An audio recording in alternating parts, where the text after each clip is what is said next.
What if the reason you cannot fall asleep at night has almost nothing to do with your mattress, your age, or even your ability to relax? There may be a hidden signal your brain is waiting for before it allows sleep to begin.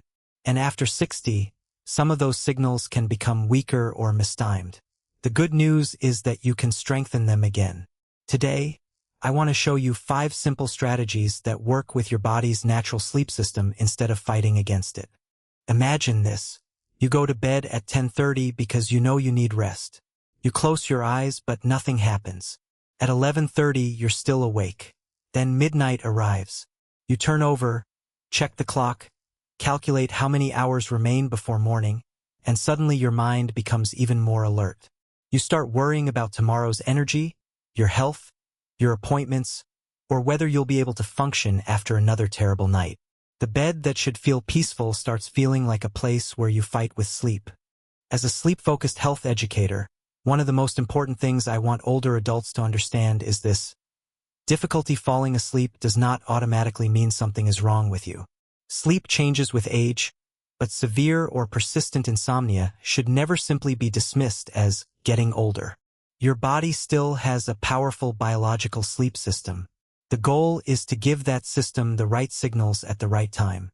And sometimes, a surprisingly small change can make a meaningful difference. Think of sleep like a door with several locks.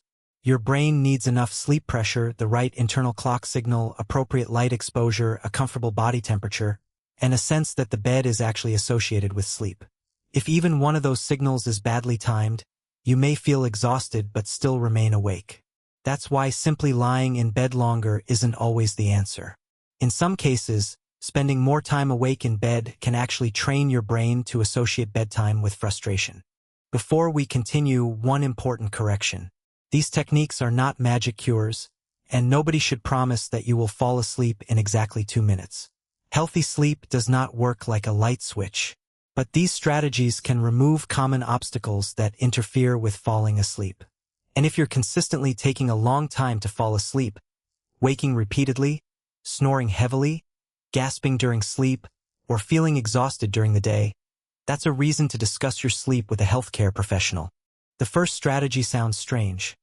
Don't automatically go to bed earlier just because you slept badly the night before.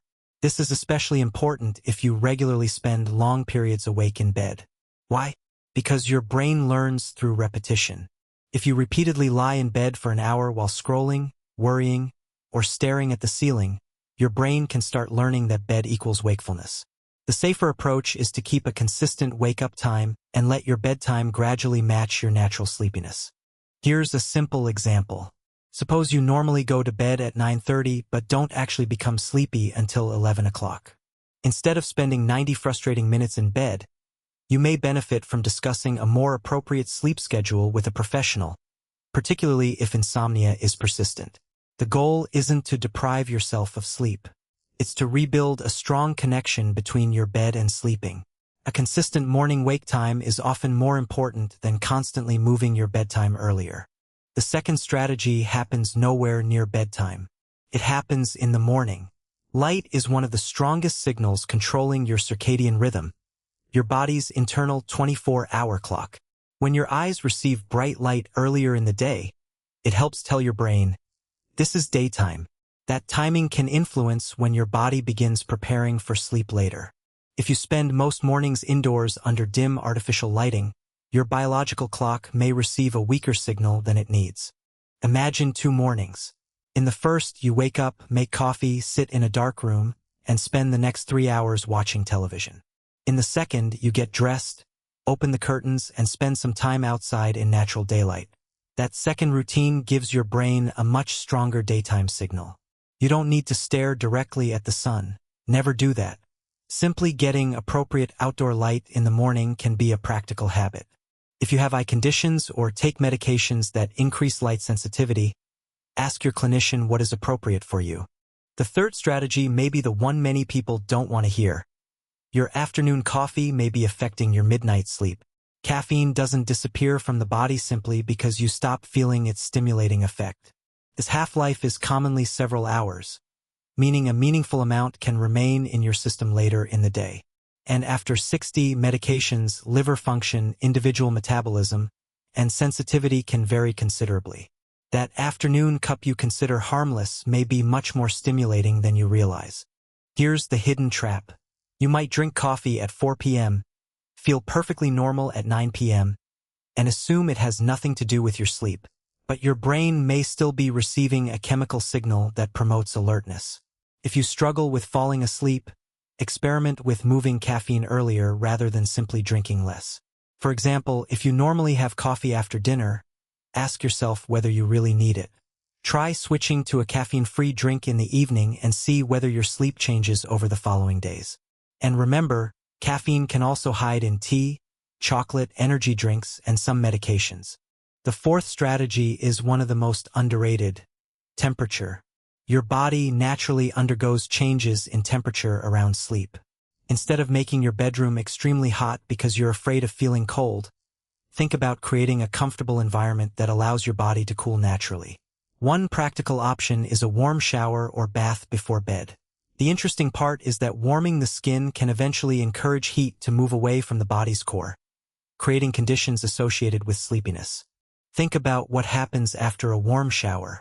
You step out, dry yourself, put on comfortable clothes, and gradually begin cooling down. That transition can become part of your nightly routine. But don't turn this into a competition to make your bedroom freezing. Older adults can be more sensitive to cold, and comfort matters. The goal is a cool, comfortable sleep environment, not shivering under 3 blankets. If you wake frequently because you're too hot or too cold, temperature may be one of the simplest variables to experiment with. Now for the fifth strategy, and this one feels completely backward. If you've been lying awake for a while and becoming increasingly frustrated, consider getting out of bed temporarily. Why? Because the longer you remain awake while feeling irritated, the stronger the association between your bed and wakefulness can become. Instead, move somewhere comfortable with dim lighting and do something quiet and boring.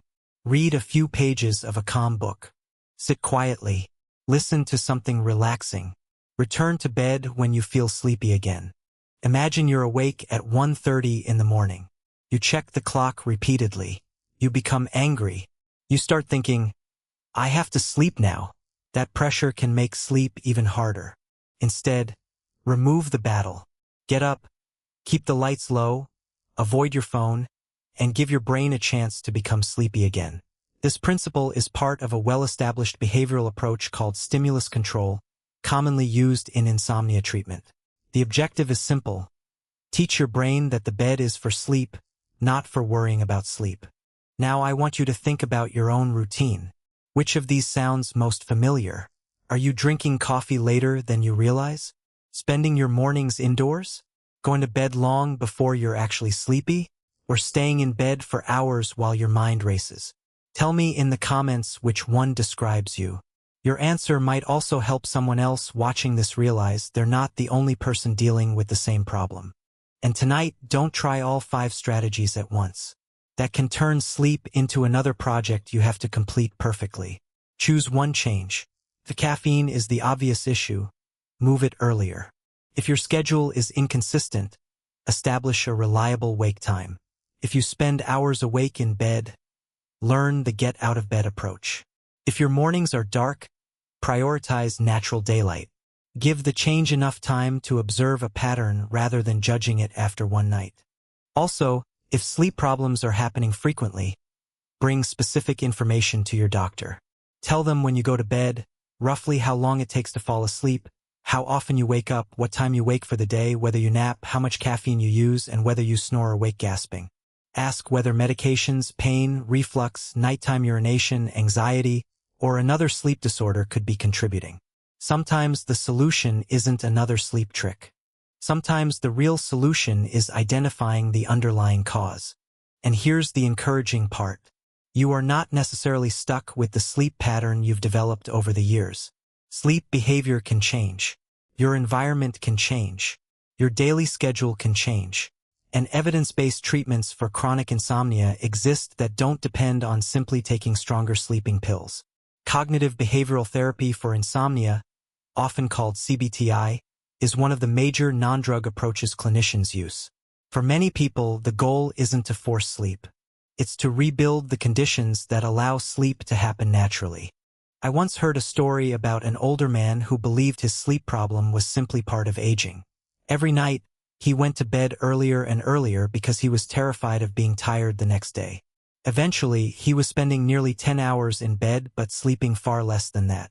Instead of adding another supplement, he worked with his healthcare professional on his sleep schedule and daytime routine.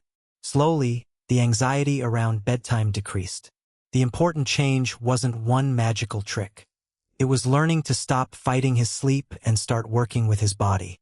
Remember this: you don't fall asleep by demanding that your brain shut down. You fall asleep when your body receives enough signals that it is finally safe to let go. That may be the biggest mindset shift of this entire video. Stop treating every sleepless night like an emergency. Start treating sleep like a biological process that responds to timing, environment, routine, and consistency. So let's quickly review the 5 strategies. First, don't automatically move bedtime earlier after a bad night. Build a consistent sleep schedule. Second, use morning daylight to strengthen your body clock. Third, give caffeine an earlier deadline, especially if you are sensitive to it. Fourth, use a comfortable temperature routine to support your body's natural transition towards sleep. And fifth, if you're awake and frustrated in bed, get up briefly and return only when sleepiness returns. Tonight, don't try to become a perfect sleeper. Pick just one strategy from this video and test it. Then come back and tell me what happened. Did moving caffeine earlier make a difference? Did morning light change your evenings? Did getting out of bed reduce the frustration? And if someone you love constantly says, "I'm tired, but I just can't sleep," share this video with them. Sometimes the person who needs this information most is the one who hasn't realized that their sleep can still be improved. And one final reminder: if you regularly struggle to sleep, don't simply blame your age. Persistent insomnia can have many causes, and problems such as sleep apnea, restless legs, medication effects, pain, depression, anxiety, or other medical conditions may need professional attention. You deserve more than simply being told to live with it. Your nights matter because better sleep can influence how you feel, think, move, and function during the day. This video is for general educational purposes and is not a substitute for personalized medical advice, diagnosis, or treatment. Do not stop or change prescription medications or sleep medications without speaking with your healthcare professional.